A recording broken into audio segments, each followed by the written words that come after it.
How to use the RSI indicator. Today, we'll show you how to use the Relative Strength Index RSI indicator for quick trades starting at 5 seconds. The RSI, or Relative Strength Index, is a momentum indicator that helps you determine how much and how fast the price of an asset is changing. It ranges from 0 to 100 and is ideal for identifying entry and exit points in short-term trades. How to set up the RSI for short-term trades?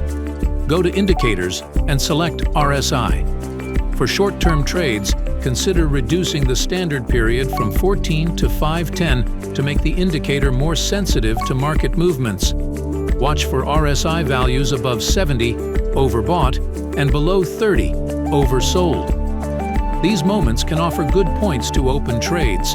For example, if the indicator exceeds 70 from bottom to top, it's a signal to open an up trade. And if the indicator shows a value below 30 from top to bottom, it's a signal to open a down trade. Combine the RSI with chart analysis to refine signals.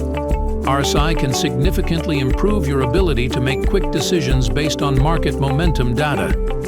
Experiment with settings and find what works best for you. Try now. Follow the link in the description.